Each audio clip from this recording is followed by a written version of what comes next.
Hello and welcome to Cheshire Audio. Now, improving your hi-fi.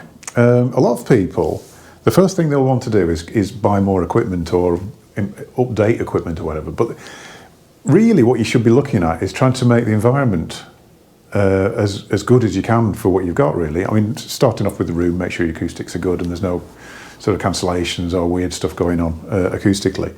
But after that, simply just the placement of your speakers and the equipment and what it's sitting on is important, which is what I'm coming to.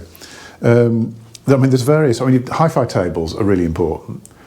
I mean, so many people, I hear all the time say, well, I've got my hi-fi sat on a really heavy sideboard and that's not going anywhere, so that'll do it. And he said, well, actually, no.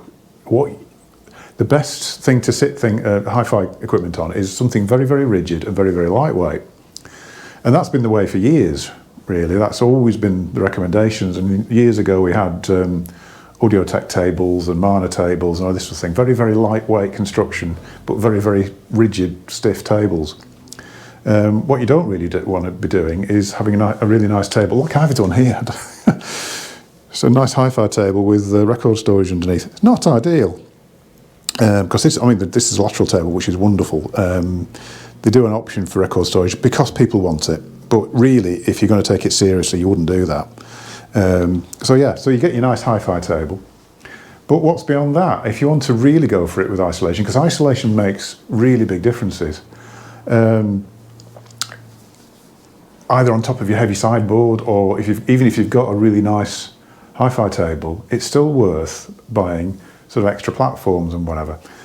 Favourite being, and this is where I'm coming to the point of this video in a minute. Favourite being Audite, who do, now this is completely counterintuitive to what I've just said, because things have sort of developed from lightweight, sort of ultra stiff tables to things which have actually got a bit of movement. This Nottingham is sitting on an Audite Audite. I can't remember the name. Oh, whatever. Can't remember the name of it. I'll put the text up underneath it. Audite, I think it is, isn't it? And what this does is basically controls what frequency everything moves at. I think this is the principle of it. So it can move to a very, very low frequency, which is below the sort of audible range. And it means that it's kind of effectively isolated from everything else. And they work really, really well. I mean, these platforms, not cheap, but effective. And you get a real lift in sort of image placement and clarity and kind of the musicality of everything, really. And what I sort of thought, when this came out, I thought, wouldn't that be great, if there was a version for underneath speakers? So there are people out there who already make stuff like that for speakers. I mean, Townsend have been the main sort of go-to sort of product. Also, another brand I've dealt with in the past, Sonority do them as well.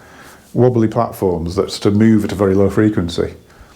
Problem with the Sonority is it's all on ball bearings, so with speakers it's a bit iffy, because if you knock your speakers you can actually knock it off the ball bearings and disaster can happen. So I was never too sure, but however good they are, because they do work really, really well, I always sort of went for the Townsend. Now what I'm going to show you is I'm going to get there eventually, I've been sent a really interesting set of prototypes to experiment with, which are upstairs. Let's go upstairs and start talking. I'll show you what we're talking about. So here we are, pair of Kudos C20s sitting on what we're talking about, which is the Audite Phaenons, I think they're called. I'll put the spelling underneath. I'm sure Andrew does this to try and catch me out, because I can't pronounce any of his products at all. Interesting names. I need to ask him where he gets them from, to be honest. There must be some basis that he's, somewhere where he's drawing these names from. These are kind of oversized. I think they're going to be the biggest of the available sizes. So you wouldn't be, a pair of C20s, you wouldn't put on something quite as big as that, there's no need. But normally I use in here, and there's a set down there, Townsend bars, which they basically use springs. The Audites, which you'll have seen before on here, use sort of threads.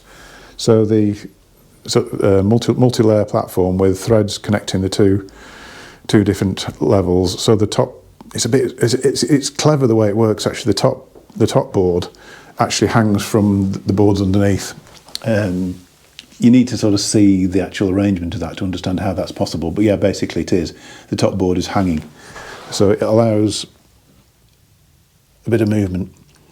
I mean, not so much like, well, not as much as something like a Sonority, where if you push it too hard, it'll actually fall off its bearings, which isn't always ideal. And it's different to the way that something like a Townsend podium works, or the Townsend bars, because these use a spring arrangement. So you adjust everything, put them into the right position, and you've got springs here which will compress, which allow very, very low. It's a very, very low frequency isolation with these, and they work great. Actually, the bars are great. The podiums are great. Podiums are quite expensive. I actually quite like the bars because I think they're quite subtle the way they work. Because you basically just see the edge of the little. It's quite a cute looking thing, really. The only problem with these, I found, I use these in the den room because this room has actually got a bit of an issue with the floor. It's actually, the floor is very, very loose, and you need something to isolate the speakers from, because otherwise the speakers just excite the floor, and the bass goes into the floor, back up through the speakers, everything cancels out, and you end up with nothing. So these have made a really big difference in here. Interestingly, you still get big improvements with things like bars and podiums on sort of concrete floors, bitumen floors, whatever. It still does it. I mean, it's bigger in here because there is an issue as well. But this sort of subsonic filtering sort of thing that these do is remarkable, actually. So when Andrew offered to let me try some of the Phenons, which still a prototype, still, like I say, whatever. But Phenon 3, there you go. Is that going to focus on that? Probably not. I sort of jumped at the chance, really, because I would absolutely love his sort of equipment isolation platforms. The whole range are good, really. These are the same principle as the top one. So what did they sound like? Now, this is really interesting, because I thought, won't it be great to have something that is easy to set up in the den room?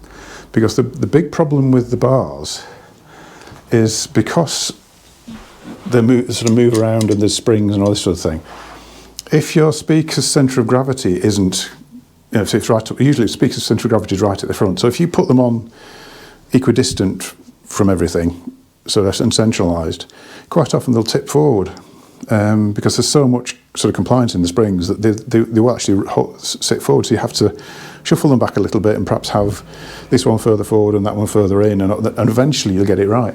Now, for doing demonstrations, it's a bit of a nightmare, because it can take me 20 minutes to get a pair of speakers actually sitting right, pointing in the right direction.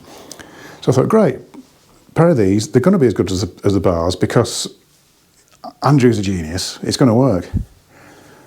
Now then, what's weird is these are far better. And I'm not sort of,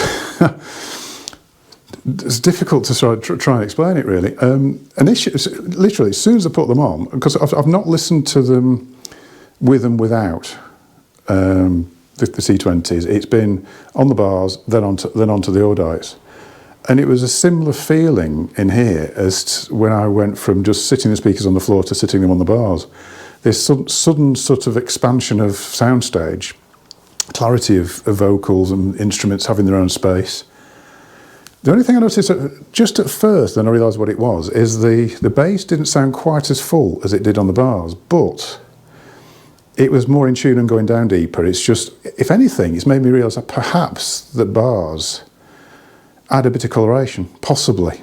I'm not sure what's going on with that, but overall, the Audite is way better. It just seems to gel better, and it's just really, the speakers are really performing well in here. Probably the best I've heard them sound, really. So I've got to say, I'm really impressed with these. No idea of price. No idea when the finalised versions will be out, but these need watching, because they are superb. And I think actually, they're probably with a version that suits the size of the speaker better, they could be better again, because if there's less mass within the actual structure of it, it could be better. But we'll see. That's a bit of guesswork from me.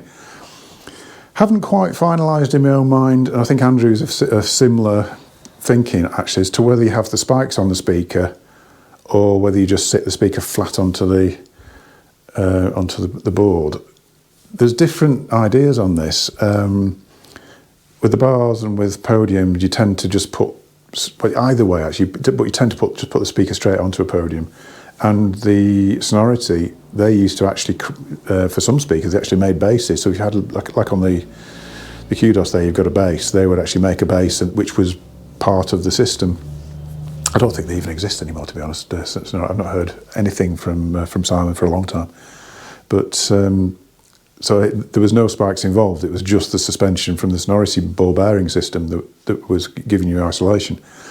So we'll see. I haven't used spikes. I've just done it straight on. It's actually sitting on 3 little cones just to stop any damage to the surface. Because they're not mine and because they're prototypes, I don't want to put big spike scratches on them. So I think Andrew's supplied some little cups. So if I did put spikes on, you put the cups on, line the spikes up. But it's one of those things, you just know when they're not mine, I'll end up slipping and putting a big spike mark in them. So I haven't done that.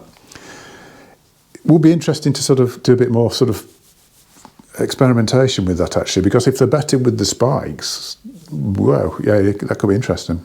So anyway, just thought you'd be interested to see these, because I was quite excited when these were dropped off, and I've not had a chance all week to properly sit and listen to them. I've just had actually a situation where I've got, I think I mentioned it before, customer's on deck with his phono stage and power supply's got lingo. What is it? Aquavox? I don't know what the name of the phono stage is. Quite nice actually, that. And he's on deck with Ecos and Cadenza Red on it. Just wanted to run it up because he was worried his cartridge wasn't very good. Sounds great to me. And this whole system was sounding good in here.